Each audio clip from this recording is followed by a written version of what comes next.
Bismillahirrahmanirrahim. Assalamualaikum warahmatullahi wabarakatuh. Innal hamdalillah nahmaduhu wa nasta'inuhu wa nastaghfiruh wa na'udzu billahi min shururi anfusina wa min sayyiati a'malina. Man yahdihillahu fala mudilla lahu wa man yudlil fala hadiya lahu. Wa asyhadu an la ilaha illallah wahdahu la syarika lahu wa asyhadu anna Muhammadan abduhu wa rasuluh. Allahumma salli wa sallim wa barik ala nabiyyina Muhammadin wa ala alihi wa ashabihi wa man tabi'ahum bi ihsanin ila yaumiddin, amma ba'd. Ma'asyiral muslimin rahimani wa rahimakumullah. Kita lanjutkan kembali kajian kita membahas kitab Minhaj Al-Firqatin Najiyah wa Ta'ifatil Mansurah yang disusun oleh Syekh Muhammad bin Jamil Zainu rahimahullahu ta'ala. Sekarang kita masuk pada bagian ke-35. Bagian ke-35. Namadhiju minal ahaditsil mawdu'ah. Betul ya?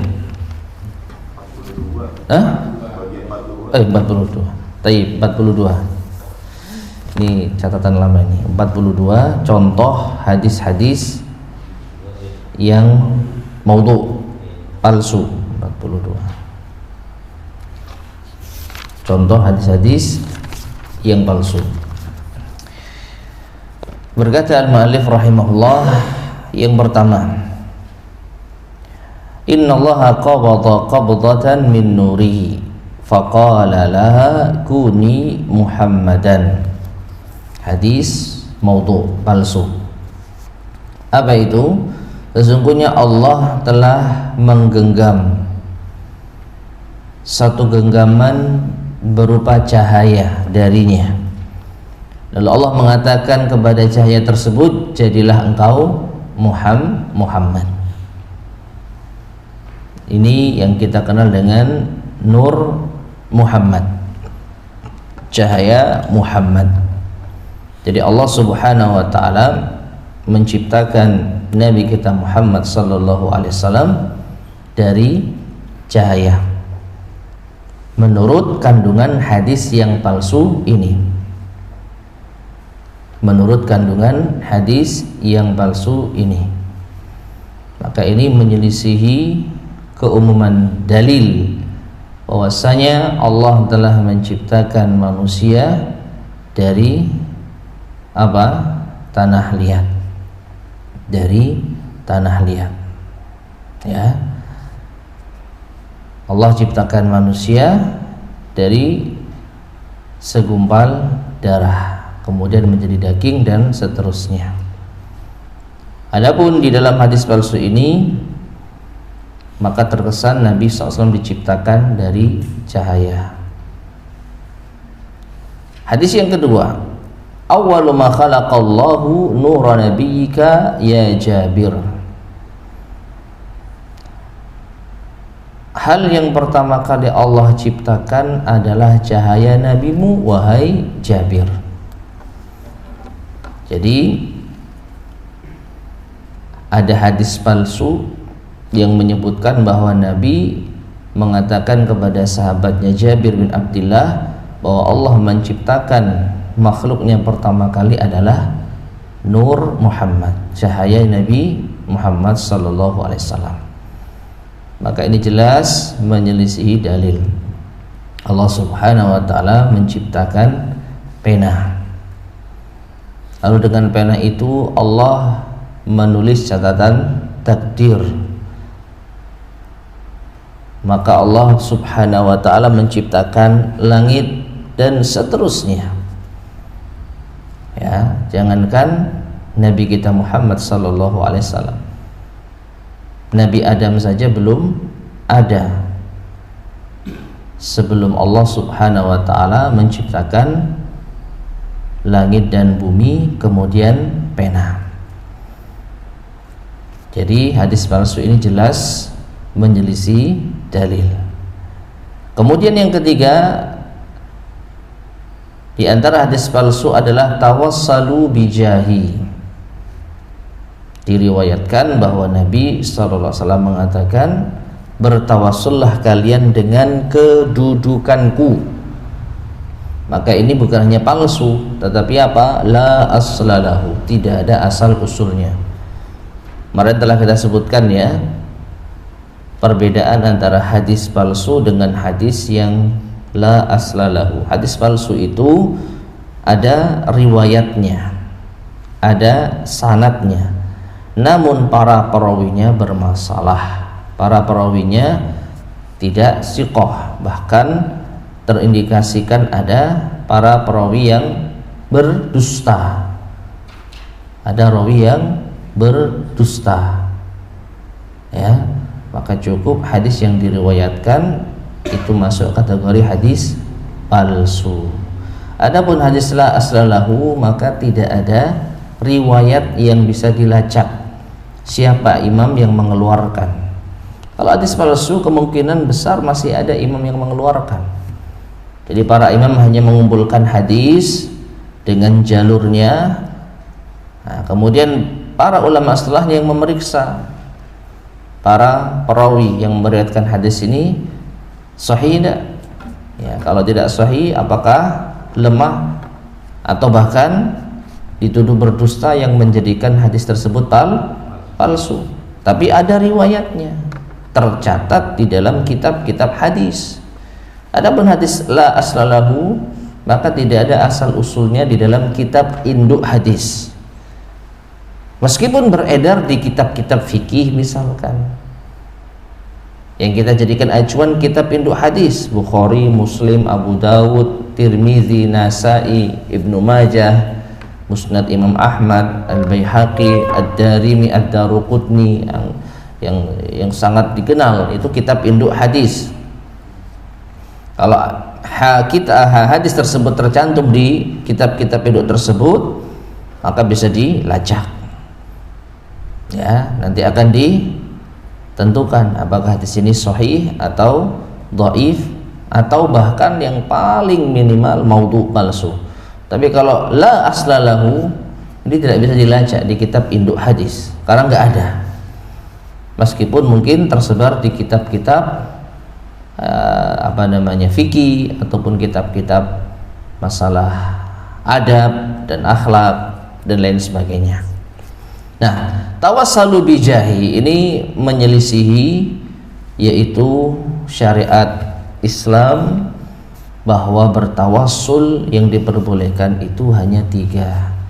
Bertawassul dengan nama Allah, bertawassul dengan doa orang saleh yang masih hidup, dan bertawassul dengan amal saleh.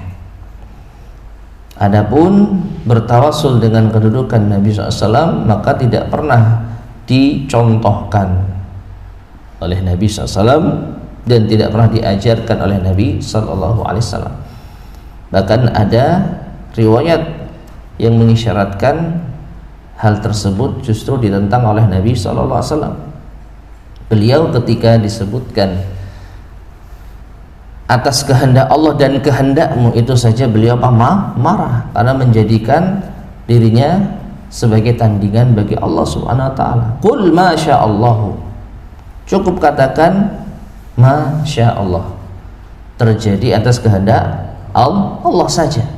Jangan ditambahi atas kehendak Allah dan kehendakmu ya Rasulullah, limurkah. Ini apalagi bertawassul dengan kedudukanku. Jelas ini hal yang ditentang oleh Nabi SAW. Ya, nah, maka kita tidak boleh bertawassul dengan kedudukan Nabi. Gimana contohnya? Ya Allah, dengan keagungan Nabimu, maka kabulkanlah doaku. Nah, itu yang dimaksud tawassul dengan jahan Nabi.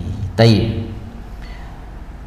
Rabi'an yang keempat, man hajja wa lam yazurni faqad jafani. Qala biwadhihi al-hafidh lidh-Dhahabi.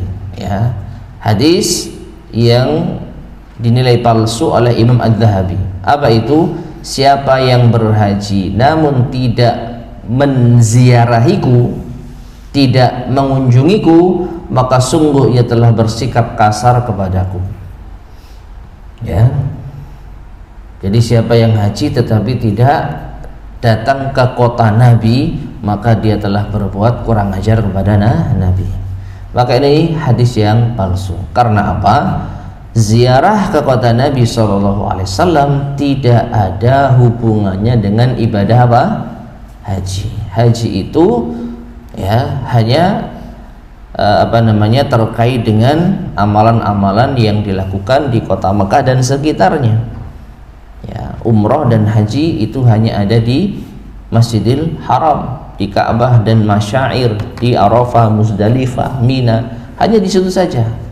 Jadi orang yang datang haji tetapi tidak menziarahi kota Nabi, ya tidak menjadi masalah, hajinya sah, tidak ada hubungannya. Ya, meskipun kalau kita bisa ditakdirkan berhaji, berumroh dan mengunjungi kota Nabi, ini tentu lebih afdal.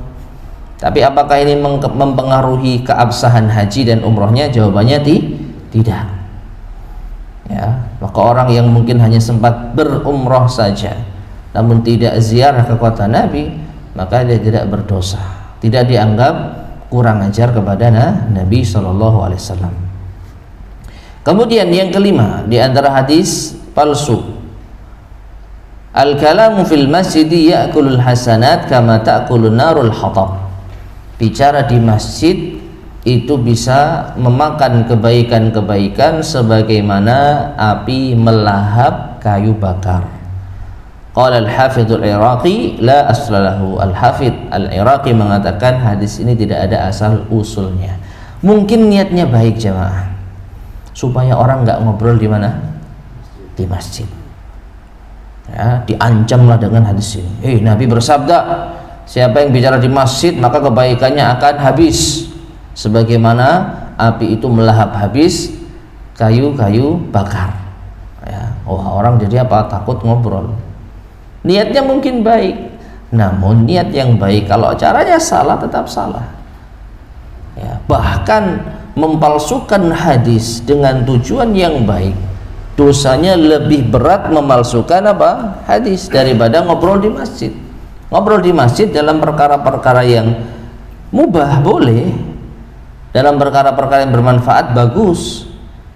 Tapi kalau tidak bermanfaat, nah ini memang tidak selayaknya masjid dibuat tempat ngobrol hal yang tidak bermanfaat. Minimalnya makruh. Kalau yang dibicarakan hal yang haram menjadi haram. Kalau yang dibicarakan hal yang tidak bermanfaat, minimalnya makruh. Sedangkan menyandarkan ucapan kepada Nabi SAW padahal beliau tidak pernah mengucapkannya, ini hukumnya haram. Ancamannya apa? Siapkan tempat duduk di mana? Di neraka. Man kadzaba alayya muta'ammidan falyatabawa maq'adahu minan nar, kata Nabi SAW. Siapa yang berdusta atas namaku sengaja, maka siapkan tempat duduknya di neraka. Ini lebih besar dosanya dibandingkan dengan ngobrol di masjid tanpa hal-hal yang tidak bermanfaat. Nah, seperti itu. Yang keenam, ilmuhu bihali yakfi an su'ali. Ilmuhu bihali yakfi an su'ali. Ilmu seseorang tentang keadaanku, yaitu keadaan Nabi SAW, itu mencukupi bertanya atau meminta kepadaku. Qala Ibnu Taimiyah maudhu'. Ibnu Taimiyah mengatakan hadis ini palsu. Wallahu a'lam bishawab. Ini saya kurang paham apakah ini disandarkan kepada Nabi SAW atau ini disandarkan kepada Allah Subhanahu wa taala yang kita kenal dengan hadis qudsi.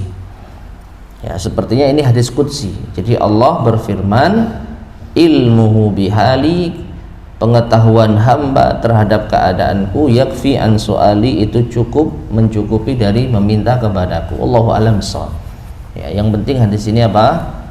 Palsu. Nah, kandungan hadis ini, ya, sisi kepalsuannya adalah seseorang tidak cukup mengetahui. Seseorang tidak cukup mengetahui. Ya, kita tahu Allah itu Esa. Kita tahu Allah itu Tuhan satu-satunya. Kita tahu Allah yang menciptakan, menghidupkan. tapi kita tidak beribadah kepada Allah, apa gunanya? Kita tahu Rasulullah SAW adalah seorang utusan. Kita tahu Rasulullah SAW itu adalah nabi. Tetapi kita tidak mengikutinya, apa gunanya? Jadi ilmu harus selaras dengan ucapan dan perbuatan. Ya. Seseorang yang meyakini Allah itu Tuhan yang disembah, maka dia harus mewujudkannya dengan amal saleh. Bukan hanya sekedar tahu Allah itu Tuhan, tapi tidak mau mengamalkan konsekuensi dari la ilaha illallah. Mengetahui makna la ilaha illallah tetapi tidak mau mengucapkan la ilaha illallah, apa gunanya? Abu Talib tahu makna la ilaha illallah, tahu akan kebenaran la ilaha illallah, tetapi dia enggan. Dia enggan untuk mengucapkan hingga akhir hayatnya.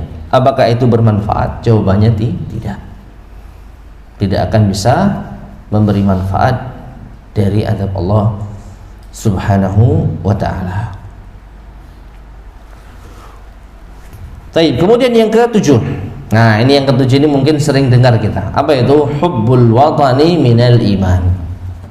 Cinta tanah air, cinta negeri termasuk bagian dari keimanan. Ini maudhu'un, hadis yang maudhu' palsu, kama qala al-Asfahani, sebagaimana dikatakan oleh Imam al-Asfahani. Ya. Cinta tanah air, cinta negeri termasuk bagian dari keimanan. Ini hadisnya palsu. Ya. Karena justru seseorang kalau dia mati karena sekedar membela kebangsaan, kesukuan, justru ia dikhawatirkan mati dalam keadaan jahiliyah karena fanatik terhadap suku, bangsa, golongan. Tapi kalau seseorang mati li'i'la'i kalimatillah, untuk meninggikan kalimat Allah, maka dia mati di jalan Allah Subhanahu wa ta'ala. Berarti kalau orang mati membela negeri tanpa sedikit pun ada niatan untuk membela agama Allah, maka dikhawatirkan dia mati di jalan negeri, bukan di jalan Allah Subhanahu wa ta'ala. Ya, nah seperti itu. Kemudian yang ke-8 di antara hadis palsu, alaikum bidinil ajaizi. Hendaknya kalian berpegang teguh dengan agamanya orang-orang yang lemah. Maudhu'un la aslalahu, hadisnya palsu, bahkan tidak ada asal usulnya. Ma'asyar muslimin rahimani wa rahimakumullah, mungkin niatnya baik. Apa itu? Jadikanlah orang-orang lemah di dalam patokan beragama. Mungkin maksudnya seperti itu. Kenapa orang lemah yang dijadikan patokan? Karena memang ada keutamaan tersendiri dari orang-orang lemah, khususnya ketika mereka telah berdoa kepada Allah Subhanahu wa ta'ala. Ya, ketika mereka dalam keadaan lemah, lalu mereka hanya menyandarkan nasib mereka kepada Allah, maka itu suatu kemuliaan yang luar biasa. Ya, bahkan terdapat suatu riwayat yang mengisyaratkan hal tersebut, bahwasanya diriwayatkan Nabi SAW mengatakan, innakum latunsaruna bidu'afaikum, sesungguhnya kalian akan ditolong oleh Allah dengan sebab orang-orang lemah di antara kalian. Jadi umat Islam bisa jadi mendapat pertolongan Allah gara-gara ada orang lemah di antara mereka, yaitu orang-orang yang mereka berdoa kepada Allah Subhanahu wa ta'ala. Nah, mungkin niatnya baik sehingga dipalsukanlah hadis, hendaknya kalian berpegang teguh dengan agamanya orang-orang lemah. Ya, nah ini. Jadi hadisnya apa? Palsu, tidak ada asal usulnya. Yang ke-9, man arafa nafsahu faqad arafa rabbahu la aslalahu. Siapa yang mengenali dirinya, sungguh ia telah mengenali Tuhannya. Jelas ini hadis yang batil. Bagaimana mungkin orang yang tahu diri dianggap mengenal Allah Subhanahu wa ta'ala? Siapa yang mengenali dirinya sendiri, ia telah mengenal Tuhannya. Ya, orang yang mengenal dirinya tetapi tidak taat kepada Allah, ya sama dengan tidak mengenal Allah Subhanahu wa taala. Jelas ini. Yang ke-10, kuntu kunuzan makhfiyan la aslalahu. Ya, aku, kalau kita mengatakan aku dan lain sebagainya, maka yang dimaksud adalah Rasulullah SAW, karena ini hadis, ya, hadis yang disandarkan kepada Nabi SAW. Ya, aku adalah harta yang tersembunyi. Ya, maka ini juga apa? Hadis yang tidak ada asal usulnya. Nabi SAW adalah seorang Rasul, utusan Allah, bukan harta benda. Memang kalau dilihat dari kemuliaan, ya, diri Nabi SAW, beliau adalah harta berharganya umat Islam. Umat Islam ketika kehilangan beliau, maka kehilangan harta yang sangat berharga. Tapi sekali lagi, niat yang baik tidak cukup untuk menjadikan hadis itu sahih. Kalau memang Nabi tidak pernah mengatakan dirinya adalah harta tersembunyi, ya tidak boleh kita sandarkan ini kepada Nabi Sallallahu Alaihi Wasallam. Kemudian yang ke-11, lamma tarafa adamul khati'ah qala ya rabbi as'aluka bihaqqi Muhammadin ya lima ghafartali. Hadis ini maudhu, palsu. Apa itu? Ketika Adam melakukan dosa, ketika Adam melakukan kesalahan, maka ia berkata, wahai Tuhanku, aku memohon kepadamu dengan haknya Muhammad agar engkau mengampuniku. Bertawassul dengan hak Nabi. Ya, ini kalau digandengkan dengan hadis yang nomor berapa tadi? Yang nomor 3 cocok. Ya, loh ini buktinya hadis ini, hadis yang itu dianggap sahih. Nabi mengatakan, hadis yang nomor 3, tawassalu bijahi, bertawassullah kalian dengan kedudukanku. Di hadis ke-11, Adam melakukannya, ya Allah, dengan kedudukan nabimu, maka ampunilah aku. Maka dua-duanya hadisnya palsu, ya. Bahkan hadis yang ketiga, la aslalahu, tidak ada asal usulnya. Hadis yang keempat, hadis yang ke-11, maudhu, palsu. Jadi kita tidak boleh bertawassul dengan haknya Nabi Sallallahu Alaihi Wasallam. Dan yang 12 yang terakhir, an-nasu kulluhum mauta illa al-alimun wal alimuna kulluhum halaka illa al-amilun wal amiluna kulluhum gharqa illa al-mukhlisun wal mukhlisuna ala khatarin azim. Hadisnya maudhu. Apa artinya? Manusia seluruhnya itu mati kecuali orang-orang yang berilmu.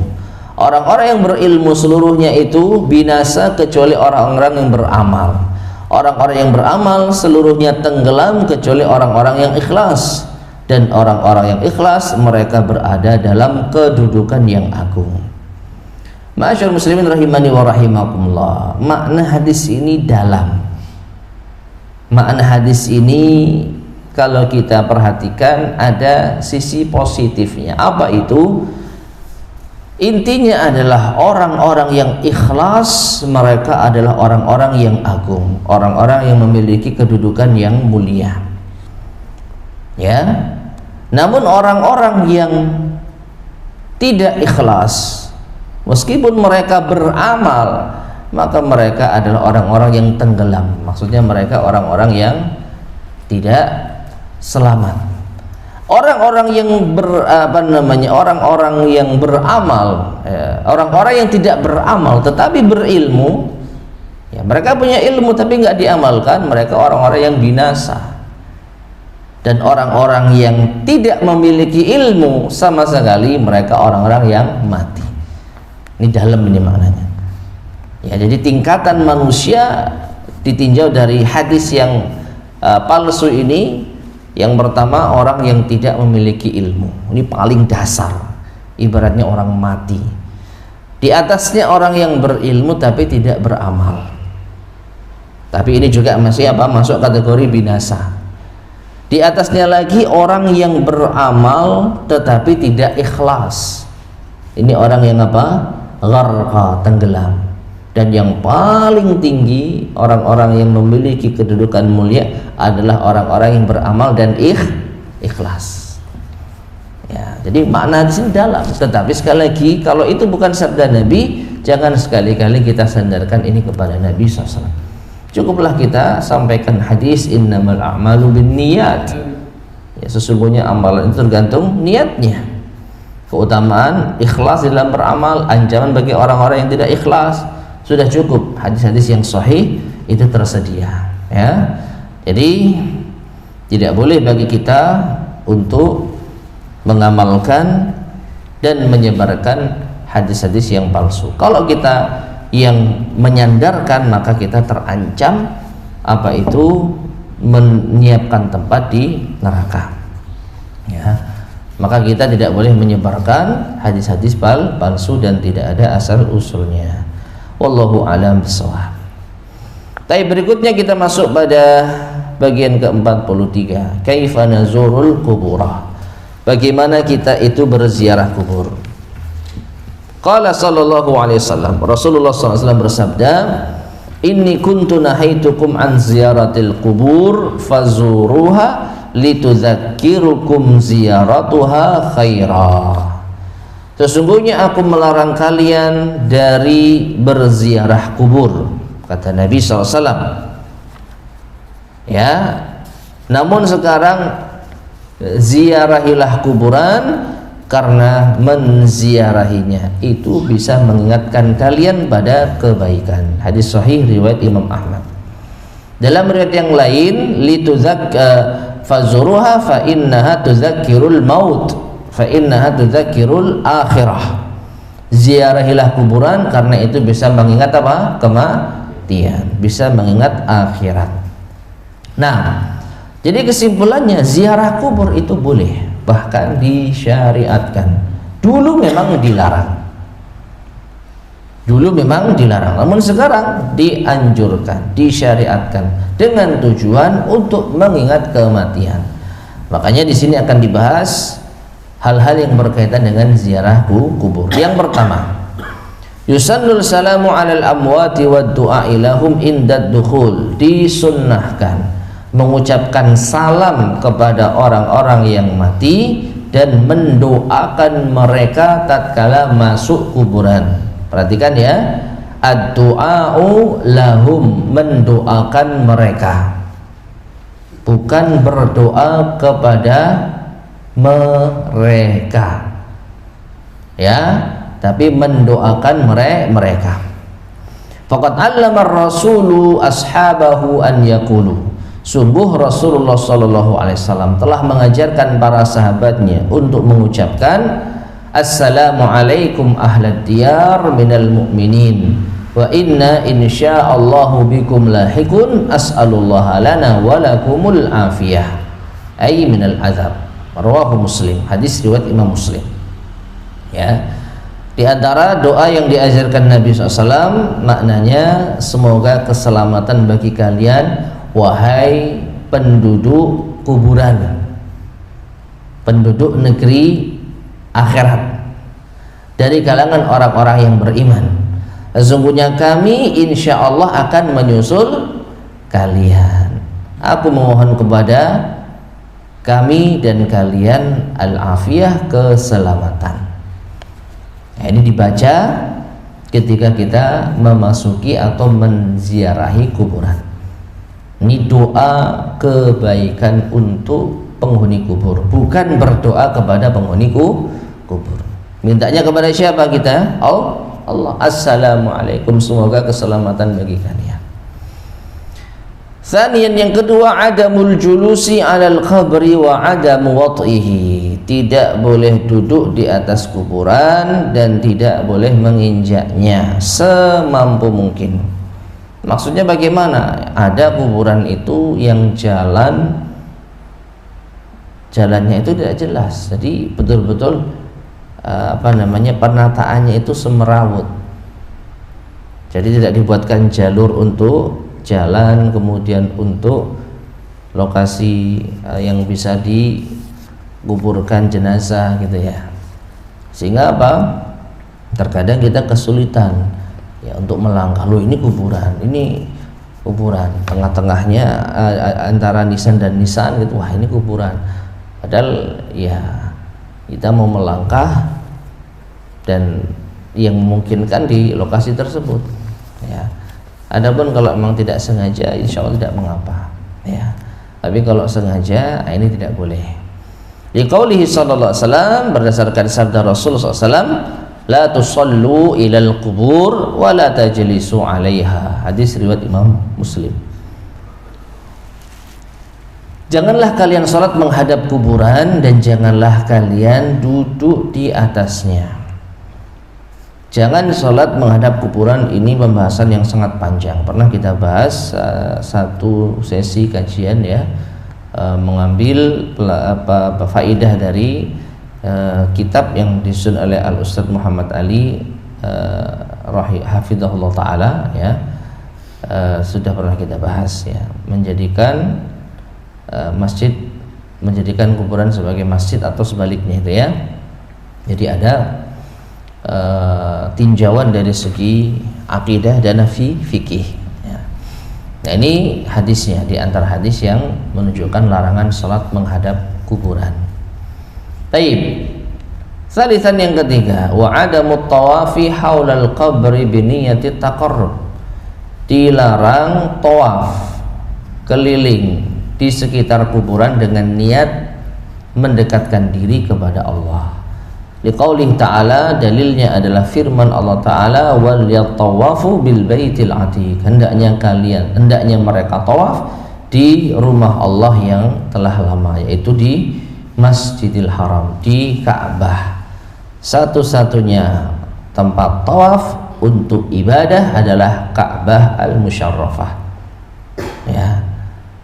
Tetapi kalau orang itu keliling kuburan untuk membersihkan, untuk memungut sampah, boleh atau tidak? Keliling kuburan niatnya untuk mengecek kuburan, ini ada enggak orang-orang yang buang sampah sembarangan, atau ada enggak orang-orang yang meletakkan sesajen ya. Boleh enggak keliling kuburan untuk tujuan ini? Boleh, karena niatnya bukan untuk ibadah, bukan semata-mata ya ada hitungannya, keliling sekian kali ya dalam rangka ibadah sesuai dengan kebutuhan. Nah, rabi'an yang keempat, ada qiraati syai'in minal qur'ani fil maqbarah. Tidak membaca sesuatu dari Al-Qur'an di kuburan. Liqaulihi sallallahu alaihi wasallam, berdasarkan sabda Rasulullah SAW, la taj'alu buyutakum maqabir fa inna syaitana yanfiru minal baitil ladzi tuqra'u fihi suratul Baqarah. Jangan kalian jadikan rumah kalian sebagai kuburan, karena sesungguhnya setan lari dari rumah yang dibacakan di dalamnya surat Al-Baqarah. Rawahu Muslim, hadis ini diriwayatkan oleh Imam Muslim. Bagaimana sisi pendalilannya? Beliau mengatakan wa hadhihi isyaratun, ini merupakan isyarat ila annal kubur, bahwasanya kuburan laisat mahallan lil Qur'an, itu bukan tempatnya Al-Qur'an. Bi aqsil baiti, berbeda dengan rumah ya. Jangan jadikan rumah kalian seperti kuburan. Bagaimana itu? Sepi, hening, tidak ada bacaan Quran sedikit pun. Itu di kuburan. Di rumah hendaknya apa? Disemarakan bacaan Al-Quran. Didukung lagi, setan lari dari rumah yang dibacakan Al-Baqarah. Jadi kalau rumah kalian sepi, itu seperti apa? Kuburan. Berarti di kuburan itu memang tempat untuk sepi, bukan tempat untuk baca Quran. Nah, seperti itu. Wal haditsul waridatu fil qiraati 'alal quburi ghairu sahihah, dan hadis-hadis yang terdapat tentang membaca di kuburan itu tidak sahih. Ya, mungkin ada hadis-hadisnya, tetapi hadisnya tidak sahih. Ya. Dan hadis ini hadis yang sahih yang tadi kita bacakan, hadis riwayat Imam Muslim. Jangan jadikan rumah kalian seperti kuburan, ya, yaitu sepi, tidak ada bacaan Qur'annya. Itu kuburan. Jadi tempat untuk membaca Al-Quran bukan di kuburan, tapi di rumah, di masjid, ya seperti itu. Khamisan, yang kelima, amma talabul mudud wal aun minal mayyit. Nah, ini ada meminta bantuan dan pertolongan dari mayit, walau kana nabiyyan aw waliyan, meskipun ia nabi atau wali, fa huwa minasyirkil akbar, maka ini termasuk syirik besar. Di qaulihi ta'ala, berdasarkan firman Allah Ta'ala, wala tad'u min dunillahi ma la yanfa'uka wa la yadhurruka fa in fa'alta fa innaka idzam minadh dhalimin ay minal musyrikin. Dalam surat Yunus ayat ke-106 Allah berfirman, yang artinya, dan janganlah engkau berdoa kepada selain Allah yang tidak bisa memberi manfaat ataupun madarat. Maka jika engkau melakukannya, maka sungguh engkau termasuk orang yang zalim, yaitu orang yang musyrik. Karena apa? Inna syirka la zulmun azim. Kesyirikan itu kezaliman yang besar. Ya. Jadi kuburan bukan tempat untuk berdoa, apalagi berdoa kepada penghuni kubur. Kalau mendoakan mereka iya, masuk kuburan mendoakan mereka iya, tapi meminta doa kepada mereka, ini syirik akbar. Siapapun penghuni kuburnya, baik itu wali maupun nabi, ya. Kemudian yang keenam, ada muwadhi akaliliz zuhur wa hamliha liwad'iha ala qabril mayyit li'annahu tashabbuhun bin nasara. Kalau ini dalam masalah tasyabbuh, ya, penyerupaan, ya, bukan terkait dengan kesyirikan, tetapi lebih kepada menyerupai orang kafir. Tidak meletakkan karangan bunga atau membawa karangan bunga lalu diletakkan di atas kuburan mayit, karena ini menyerupai orang-orang Nasara. Wa idha'atun lil mal, dan juga menyia-nyiakan harta, fi ma la faidata fi, pada perkara-perkara yang tidak ada faidahnya. Taib ma'asyar muslimin rahimani wa rahimakumullah.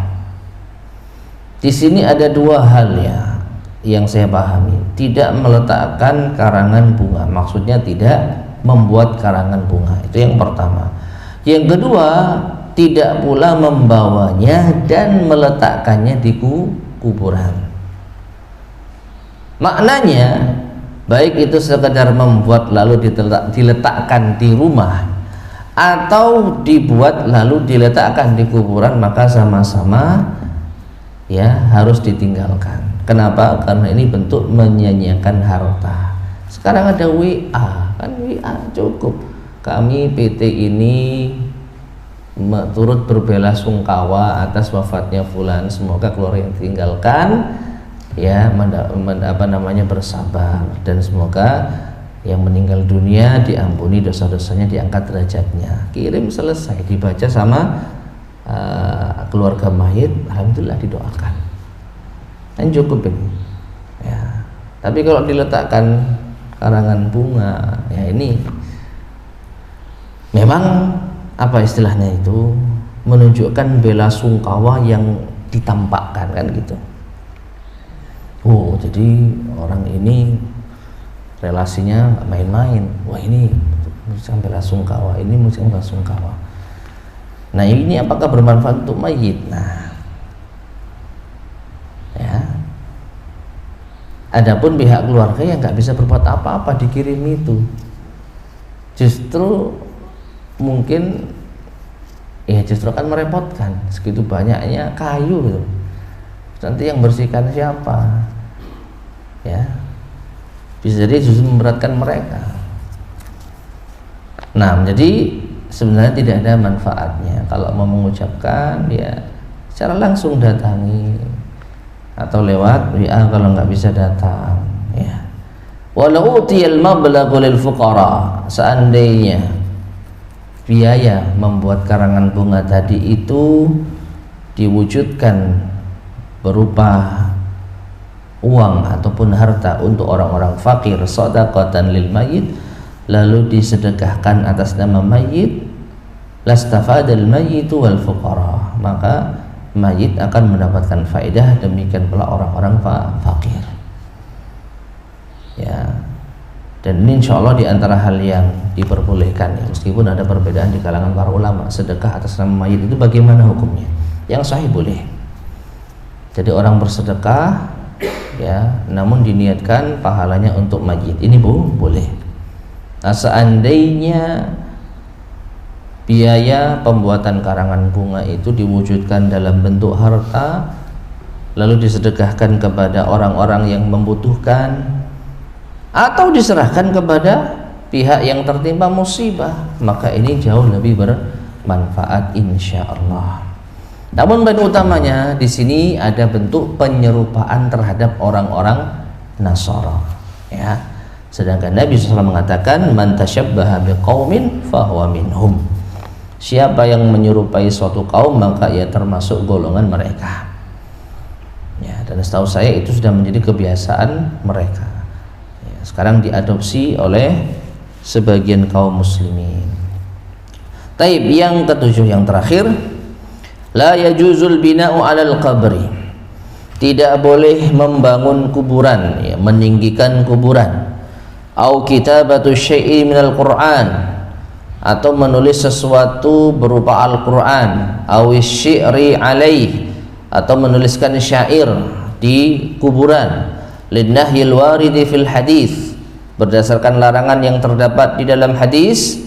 Naha, yaitu Nabi SAW melarang antajsisil qabr, untuk mengapur kuburan, yaitu membangun di kapur, di semen, di keramik atau apapun itu. Wa an yubna alaihi, dan Nabi melarang dibangun di atas kuburan. Ya. Lalu bagaimana kuburan itu? Wa yaktafi bi wad'i hajarin birtifa'i shibrin liyu'rafal qabru. Cukup kita meletakkan batu, kalau sekarang ya namanya nisan gitu ya, birtifa'i shibrin, lalu untuk tanah kuburannya itu setinggi 1 jengkal, liyu'rafal qabru, agar kuburan itu dikenal. Ya, ada batu yang menandai, oh di situ kuburan, cukup itu saja. Kama fa'ala Rasulullah sallallahu alaihi wasallam, sebagaimana yang dilakukan Rasulullah SAW indama wada'a hajaran ala qabri Utsman bin Maz'un, ketika beliau meletakkan batu di atas kuburannya Utsman bin Maz'un. Beliau mengatakan, ata'allamu ala qabri akhi, aku memberikan tanda untuk kuburan saudaraku. Hadis riwayat Abu Daud dengan sanad yang hasan. Jadi tujuan, ya, diletakkannya batu nisan itu sekedar untuk tanda ini kuburan, ini ada mayatnya, ya. Makanya tidak perlu ditinggikan, tidak perlu ditulisi ayat Al-Quran ataupun syair-syair. Adapun membangun kuburan, maka di antara madaratnya, kalau kuburannya itu sudah penuh, maka bagaimana nanti jenazah yang akan datang setelahnya, sedangkan lahan terbatas. Bayangkan kalau setiap jenazah dimakamkan lalu dipermanen, ya, entah itu semen ataupun keramik, setiap mayit dibangunkan kuburan, nanti suatu ketika pasti ada waktunya kuburan itu apa? Penuh, lahan terbatas. Nanti orang yang mati berikutnya dikuburkan di mana? Adapun kalau kuburan dibiarkan tanpa bangunan, maka ada kalanya nanti kuburan itu akan saling menggantikan.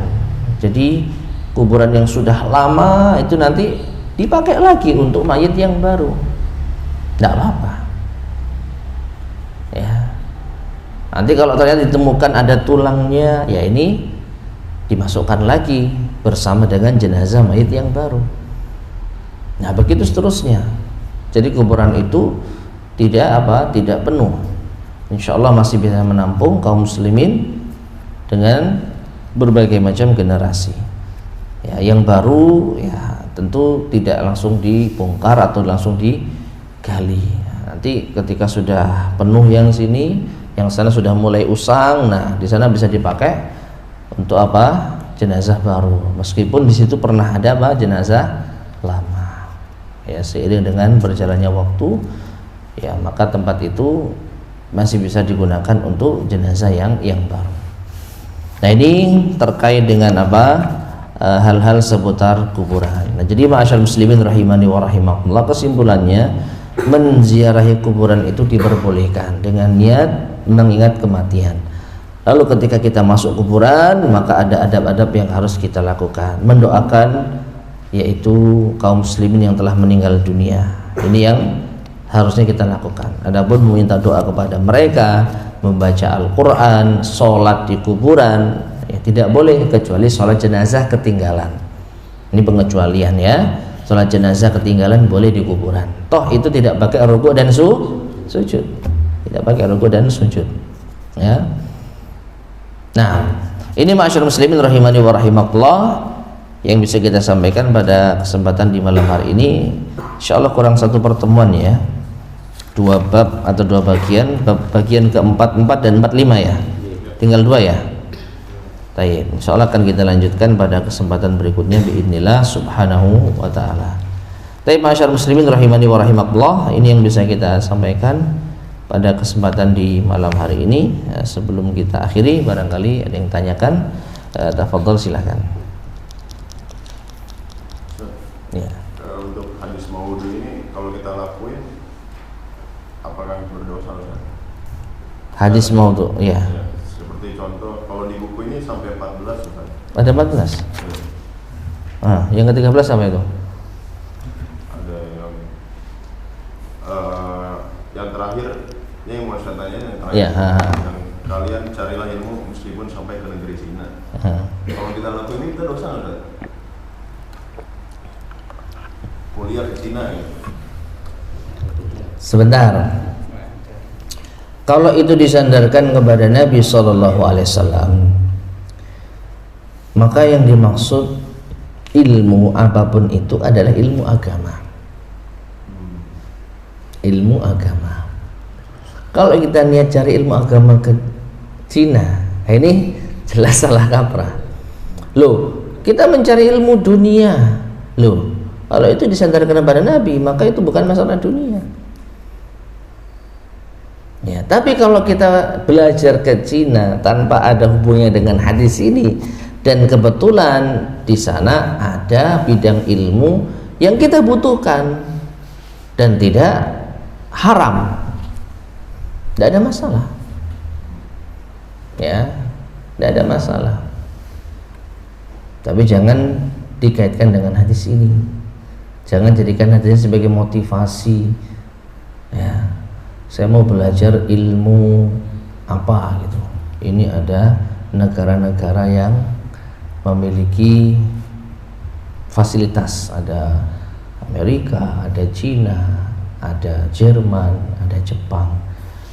Saya mau kemana ya belajarnya, ngambil program ini, ada hadis menuntut ilmu sampai ke negeri, wah Cina aja lah. Nah, ini salah ya, karena hadis ini kita jatuhkan pilihan belajar ke Cina. Nah, ini salah. Tapi kalau kita melakukan riset di sini yang proper itu Cina, kayaknya Cina lebih bagus dalam hal ini, murni urusan duniawi, nggak ada masalah. Kita sudah menilai plus minusnya, nggak ada masalah. Jangan dikaitkan dengan hadis. Ya, nah seperti itu. Wallahu a'lam bishawab. Tapi ada lagi yang sampaikan?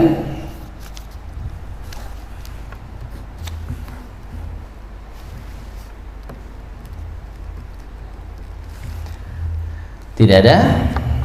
Untuk masalah ziarah kubur itu kan Iya. Iya. bagaimana kalau yang orang yang setiap Kamis malam Jumat baca surat Yasin dihadiahkan pada Baik. Iya. Secara asal Allah Subhanahu wa taala berfirman, wa alaysa lil insani illa ma sa'a, dan tidaklah seorang manusia itu memperoleh sesuai dengan apa yang dia usahakan. Secara asal kita akan mendapatkan pahala sesuai dengan usaha kita masing-masing. Kita sholat, kita yang dapat pahala, bukan orang lain. Kita puasa, kita yang dapat pahala, bukan orang lain. Kita sedekah, kita yang dapat pahala, bukan orang lain. Itu secara asal. Namun ada pengecualian, dan pengecualian ini harus dilandasi dalil. Nah, di antara dalilnya ada apa itu? Amalan manusia, idza mata ibnu adam inqata amaluhu ila min salas.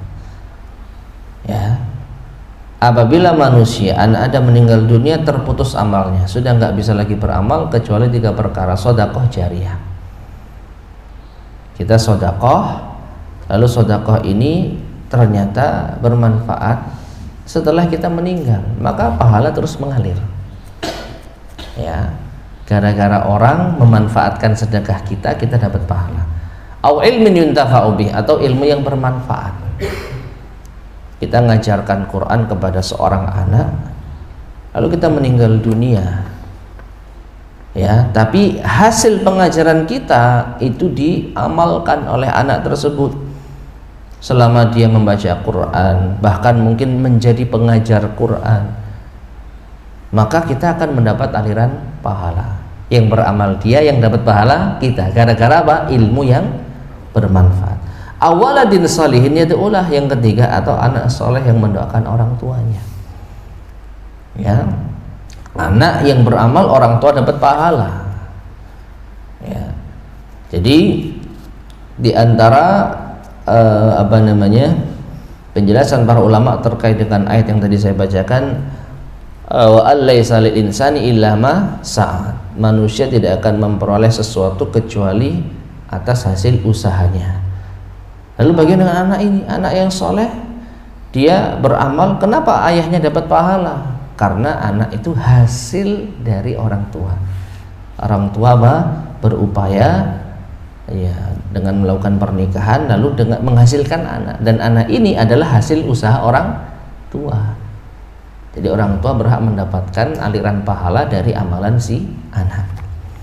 Kemudian haji, ada juga dalilnya, menghajikan orang lain, haji badal. Kemudian sedekah juga demikian. Kemudian membayarkan puasa juga ada dalilnya. Ya, ada seorang yang datang kepada Nabi SAW mengadukan bahwa orang tuanya punya hutang puasa. Maka Nabi SAW mengatakan, bagaimana seandainya kalau orang tua memiliki hutang, kamu mau bayar? Ya jelas ya Rasulullah, ya, hutang Allah lebih berhak untuk dibayar. Jadi yang puasa anaknya, yang dapat pahala orang tuanya. Nah, sekarang adakah apa yang jenengan sebutkan tadi dalilnya? Bacalah surat ini, ya, nanti yang akan mendapatkan pahala adalah mayit. Ada enggak? Kalau anak yang baca, maka dapat pahala orang tuanya. Itu pun bukan dibatasi surat-surat tertentu. Ya, bahkan bagusan baca surat Al-Baqarah, lebih panjang, lebih lama. Ya. Jadi adakah dalil yang menunjukkan bahwa seseorang, bahkan kumpulan orang, membacakan ayat surat tertentu lalu pahalanya untuk mayit?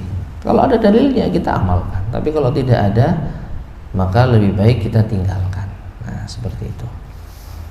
Wallahu a'lam bishawab. Ada lagi yang sampaikan? Oke. Biasanya di kampung-kampung kan berdoa itu sebelumnya baca Al-Fatihah. Itu apa termasuk tawasul? Terus gimana sikap kita mengetahui? Taib. Bertawasul dengan surat tertentu, apakah ada dalilnya? Wallahu a'lam bishawab. Yang tadi kita sampaikan itu ada 3. Yang pertama Asmaul Husna, yang kedua doa orang soleh yang masih hidup, yang ketiga amal soleh. Ya, Maka membaca Al-Fatihah ini setahu saya tidak ada dalil khusus yang bisa kita jadikan sebagai wasilah untuk berdoa kepada Allah Subhanahu wa taala. Yang ada sholawat setahu saya. Sholawat itu ada setahu saya. Pernah kita baca hadisnya kalau nggak salah. Tapi Al-Fatihah tidak ada. Ya. Tapi apakah itu kesyirikan? Tidak. Ya, itu bukan kesyirikan. Setidaknya itu amalan yang tidak ada contohnya. Sikap kita bagaimana? Sikap kita ya tidak usah ikut membaca. Tidak usah ikut membaca. Ya, wallahu a'lam bishawab. Karena dikhawatirkan itu mengada-adakan hal yang baru dalam urusan agama. Ya, itu terus saja. kadang ada sholawat terus kita sholat berdiri itu apakah gimana kita ikut berdiri tidak? Soalnya kan jadi sorotan orang. Iya. Ya, coba sesekali dicoba, Pak. Ya pernah coba, cuman kadang rasanya itu enggak enak. Ya, Seakan-akan disorot gitu ya. Iya, jadi Tapi setelah itu gimana? ya enggak ada apa-apa ya. Ya, berarti mental kita jadi kuatkan. Ya. Besok-besok paling nggak diundang. Lebih baik kan gitu ya. Ya. Jadi masya Allah ya, kalau memang kita bisa ya tidak ikut seperti itu, maka insya Allah itu bagus. Tapi kalau kita khawatir jadi sorotan dan lain sebagainya, ya mending nggak usah datang saja. Tapi Kadang-kadang terjebak. Acaranya kan nggak tahu ya. Nah iya, kadang terjebak. Undangan apa? Undangan syukuran. Akikoh nggak ada kayak Akikoh, tapi ada gitunya. Ya ini, ya mungkin kita perlu untuk mengatur strategi. Duduknya mungkin di luar. Kalau perlu di motor, Pak. Di motor kalau sepenuh di motor kan mau duduk kan nggak ketoro. depan itu kan udah cuma sendiri. Nah, iya. Wallahu a'lam. Ya intinya kita tidak perlu untuk melakukannya. Ya, sebisa mungkin kita hindari ya hal tersebut. Allahu a'lam bishawab. Baik, masyaallah muslimin rahimani wa rahimakumullah, kita cukupkan kajian kita di malam hari ini, mudah-mudahan bermanfaat. Kurang lebihnya saya mohon maaf.